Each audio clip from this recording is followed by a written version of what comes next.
কৃষ্ণ যে যদি আমি মানে এই শাস্ত্ৰখনৰ বিষয়ে বা এই শাস্ত্ৰখন অধ্যয়ন কৰি যদি জ্ঞান প্ৰাপ্ত হ'বলৈ ইচ্ছা আছে তেতিয়া শাস্ত্ৰই কৈছে আমাক কৃষ্ণই কৈছে আমাক গুৰুৱে কৈছে আমাক এটা কাম কৰিব লাগিব এতিয়া বাপ শুনক হুলস্থুল নকৰিবচোন আপুনি এইমাত্ৰ বগা কালাৰৰ গ্লাছ পিন্ধি আছে হয়নে নহয় হয়নে সেইকাৰণে আপুনি সমস্তকে বগা দেখি আছে হয় যদি আপোনাৰ বগা কালাৰৰ গ্লাছটোৰ ঠাইত যদি ৰঙা গ্লাছ লগাই দিওঁ তেতিয়া আপুনি জগতখনকে ৰঙা দেখিব সামান্য চকুকেইটাৰ মাজত চৰ্ম চকুৰ ওপৰত বিট চকুযোৰৰ গ্লাছযোৰ ইমানকৈ গ্লাছ ৰঙা হোৱাৰ কাৰণে গোটেই জগতখনে ৰঙা হ'ব এইটো কথা সত্য কথা যদি মই নীলা পিন্ধি দিওঁ গোটেই জগতখন নীলা হৈ যাব ঠিক তেনেকৈ আমি ৰাজসিক তামসিক আৰু সাত্বিক এই তিনিওখন গ্লাছ পৰিধান কৰি আছোঁ যিকোনো পৰ্যায়ত যেনেকৈ নহওক হয়তো কোনোবাজনে ৰঙাযোৰ পিন্ধি আছে কোনোবাজনে নীলাযোৰ পিন্ধি আছে আৰু কোনোবাজনে হালধীয়া যোৰ পিন্ধি আছোঁ যাৰ কাৰণে আমি জগতখনকে সেই ৰঙেৰে আমি দেখিছোঁ এতিয়া ইয়াত কৈছে যে সেই ৰংবোৰ ত্যাগ কৰি এখন অকপট হৃদয় হৈ অকপট হৃদয়েৰে এই পাঠ অধ্যয়ন কৰিব লাগিব নহ'লে নোপোজে জ্ঞান নাহিকে বোধ আপুনি যিমানেই পঢ়ি নাথাকক কি ক'ব বিচাৰিছে তো আমি বুজি নাপাব সেইকাৰণে শাস্ত্ৰই কৈছে যে এক শৰণ নিশ্চয় চিত্ত কৰি অতি অপ্ৰয়াসতে যাক অনা তাপ ধৰি এক শৰণ নিশ্চয় চিত্ত কৰি আপুনি এক শৰণ হ'ব লাগিব চিত্ত স্থিৰ হ'ব লাগিব আৰু মনোযোগেৰে যদি শাস্ত্ৰখন পঢ়ে মূল সম্পদটো কিন্তু একশৰণ হ'বই লাগিব এতিয়া একশৰণ মানে কি এক শৰণ কাক কয় হয়নে বাৰু এক দেও এক সেও একত পিনে নাই সমস্ত ধৰ্ম ত্যাগ কৰি একমাত্ৰ সৰ্বতোপ্ৰকাৰে প্ৰহ্লাদে যেনেকৈ শৰণ লৈছে বলিয়ে যেনেকৈ শৰণ লৈছে তেনেকৈ একমাত্ৰ ঈশ্বৰৰ চৰণত সমস্তখিনি বাদ দি একমাত্ৰ ঈশ্বৰৰ চৰণত শৰণ হ'ব লাগিব সেইটো হৈছে একশৰণ সেই একশৰণ গ্ৰহণ কৰি যদি আপুনি এই শাস্ত্ৰখন অধ্যয়ন কৰে তেতিয়া কি হ'ব বুলি কৈছে অতি অপ্ৰয়াসতে এই সংসাৰ তিনিতাপময় সংসাৰৰ পৰা পৰিত্ৰাণ পাব পাৰিব আৰু এটা কথা কৈছে যে কৃষ্ণৰ সেৱাটো কিছু নাহিকৈ ভাগৰ কৃষ্ণক সেৱা কৰিবলৈ তীৰ্থ ব্ৰত যাগ যজ্ঞ পূজা পাতল এইবোৰ কৰিবলৈ কায়িক কষ্ট হ'ব ধনৰ প্ৰয়োজন আছে দ্ৰব্যৰ প্ৰয়োজন আছে আৰু যদি কাল কৰ্ম যদি নিমিলে চব নষ্ট হৈ যাব কিন্তু কৃষ্ণ সেৱা কৰিবলৈ কোনো কাল সময় ইয়াৰ কোনো নিৰ্ধাৰিত সীমা সংখ্যা নাই কৃষ্ণক সেৱা কৰিবলৈ কৃষ্ণৰ নাম ল'বলৈ কোনো নিৰ্দিষ্ট সময় সীমা বান্ধি দিয়া নাই আপুনি যেতিয়াই য'তেই মন যায় কৃষ্ণক আপুনি মাতিব বিচাৰিব তাৰপিছত কৈছে কৃষ্ণে মোৰ আত্মা কৃষ্ণে সুহৃদ নিশ্চয় কৃষ্ণকে পাইলে অনুমাত্ৰ নাহি ভয় এই বাক্যশাৰী ভাগৱতৰ যিজনে গাব এই বাক্যশাৰী তেওঁ হৈ যায় তাৰ যে আত্মা প্ৰভু ভগৱন্ত অনন্ত ঈশ্বৰ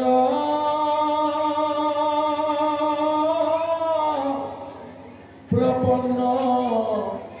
জনতাৰ ও তুমি প্ৰিয়তম পৰম আত্মা জানিয়া লৈলো তুমি প্ৰিয়তম মোৰ পৰম আত্মা মই তোমাক শৰণ লৈছোঁ কিন্তু আমি অনাত্মাত আত্মা জ্ঞান কৰি আছোঁ যাতে ভগৱন্তে আমাক প্ৰযুক্তি দিয়ক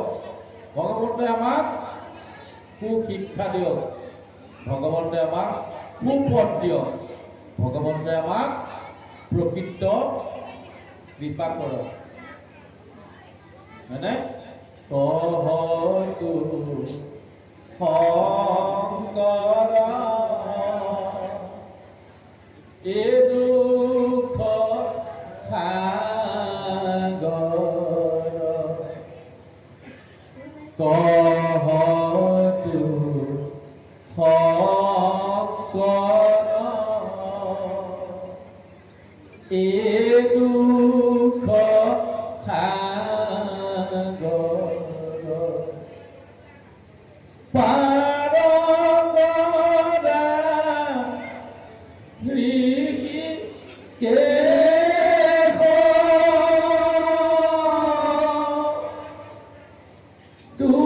তুংগতি মন্দিৰ দেহোচি দেহ প্ৰাণ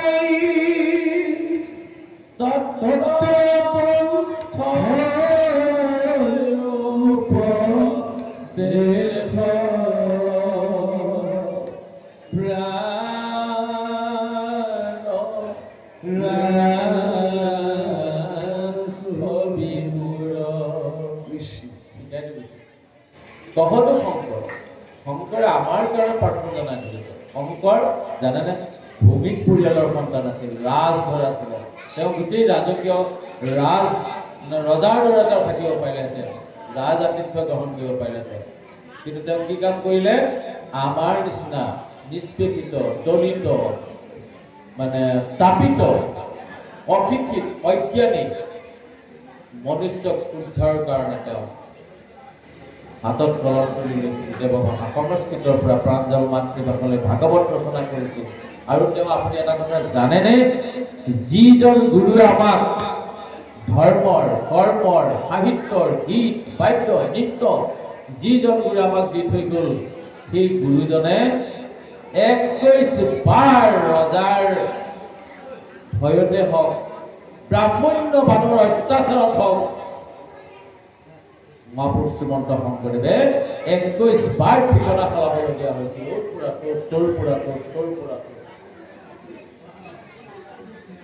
তথাপিতো ব্ৰাহ্মণ্যবাদে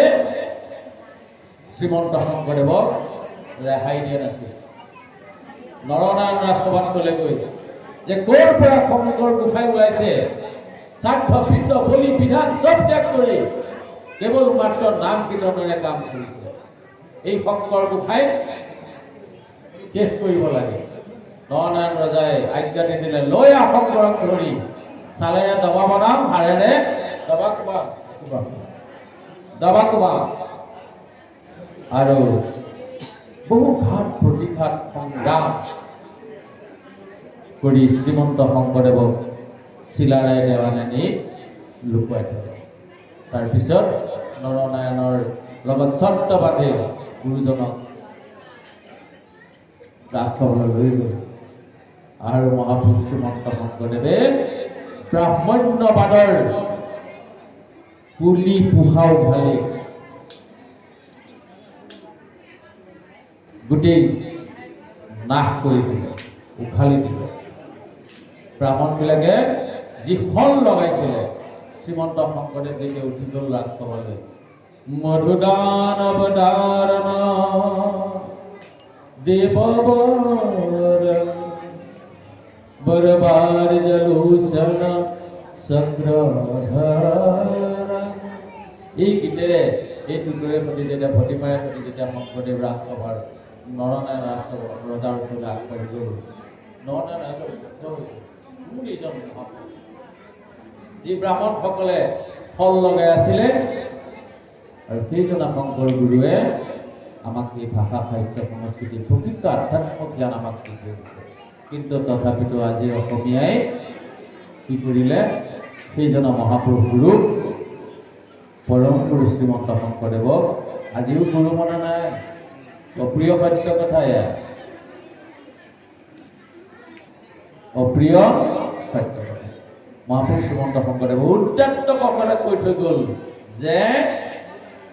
কৃষ্ণকে পাৰিলে অনুমাত্ৰ নাহি ভয় এই তত্ত্ব জানৈ যিটো সেই মহাজ্ঞানী যে কৃষ্ণ আমাক জীৱনৰ কাৰণে কৃষ্ণক পালে আমাৰ অনুমাত্ৰ দুখ নহয় এই তত্ত্ব মানে সত্য যি মানুহে জানে, যি আমি মানুহৰ জন্ম পাইছোঁ, যি মানুহে পৰম সত্যক অনুভৱ কৰিব পাৰিব, সেইজন মানুহ। আৰু সেই শংকৰদেৱে আমাক দি থৈ যোৱা ধৰ্ম, মহাধৰ্ম, ৰজা ধৰ্ম, আৰু মহাপুৰুষ শ্ৰীমন্ত শংকৰদেৱ গুৰুজনাৰ দেশত জন্মগ্ৰহণ কৰি মহাপুৰুষ গুৰুজনাৰ সাহিত্য সংস্কৃতি গীত বাদ্য ধৰ্ম গ্ৰন্থ পঢ়োঁ, কিন্তু আমি সেইজন গুৰু নুবুলো। অকৃতজ্ঞ আমি বহুত, অজ্ঞানী আমি আচলতে। গুৰু বাক্যত নমনাজনক কি বুলি কয় জানে? যিয়ে ৰাষ্ট্ৰদ্ৰোহ আচৰণ কৰে তাক ৰাষ্ট্ৰদ্ৰোহী বুলি কয়। আৰু গুৰু বাক্য নমনাজনক কি বুলি ক'ব বাৰু? গুৰুদ্ৰোহী বুলি নক'বনে? ক'বনে নক'ব বাৰু? হয়নে? গুৰুদ্ৰোহী অপৰাধত নপৰিব সকলোকে মই আহ্বান জনাইছোঁ। আহক, হেন জানি ভকতিত কৰিও বিশ্বাস, অথিৰত জীৱন ধন জনগৃহ পাপ, খনিকতে নথাকৈ মেঘৰ জন সদম, আৰ অৰ্থে নেৰিবা কৃষ্ণৰ পাদ পদম। হেন জানি ভকতিত কৰিও বিশ্বাস, ভক্তিক বিশ্বাস কৰক। ভক্তি কাক কয়? হৰি নামে হৰি নামে হৰি নামে গতি, হৰি নামে ভকতৰ কেৱলে ভকতি। হৰি নাম লওক, কৃষ্ণ নাম লওক, হালি জালি নাম লওক, ভগৱন্তই কৃপা কৰিব। আৰু কেইদিন জীয়াই থাকিম, কোনদিনাখন আমাৰ জীৱন কণ্ঠী নমাই থাকিব তাৰ কোনো ঠিকনা নাই। ইতিমধ্যে আমাক সকলোকে কাল অজগৰে গিলে তিলেকে মৰণ, কৃষ্ণৰ চৰণে লৈ সত্তৰে শৰণ। সত্তৰে মানে ইমিডিয়েট, অতি সোনকালে যদি ভাবিছে সৰ্বধৰ্মাত পৰিত্যাজ্য হৈ কৃষ্ণৰ চৰণত শৰণ ল'বৰ কাৰণে গুৰুজনে প্ৰাৰ্থনা জনাইছে। এই কামটো কৰাটোৱেই হৈছে সাধু, আৰু সাধুজন জ্ঞানী, নকৰাজনেই হৈছে অজ্ঞানী, অশিক্ষিত, অনাক্ষৰী। কৃষ্ণৰ কিংকৰে কহে ইহে তত্ত্বসাৰ। কৃষ্ণৰ কিংকৰ শংকৰে কৈছে তত্ত্ব মানে সত্য, সাৰ মানেতো আৰু জানেই, সাৰ মানে সাৰ, কংক্ৰিট, মজবুত। বোলা ৰাম ৰাম হৌক পুৰুষ উদ্ধাৰ। এই যে মই যে কৈছিলোঁ প্ৰথমতে জনি মৰাণ, যে এইটোলৈ যদি নাযায় তেতিয়াহ'লে জীৱৰ বা ভাগৱত পাঠৰ শুনাৰ পঢ়াৰ কোনো অৰ্থ নাই। বাৰু যাই হওক, প্ৰভু ভগৱন্তৰ একান্ত সেৱক বাপ বান্ধৱ আই মাতৃ যুৱক যুৱতী আৰু কণ কণ মইনা মোৰ পিতৃ মাতৃতুল্য সবাৰ চৰণত আমি মহামৰমতি নাজানো ভকতি কৰিছোঁ মিনতি। আপোনালোকৰ মাজলৈ আহিছিলোঁ, আৰু বহুত সকলে আহ্বান জনাই আমাক জনাইছিলে আহিলোঁ। দুআষাৰ কৃষ্ণ কথা কৈছোঁ উদাত্ত কণ্ঠেৰে।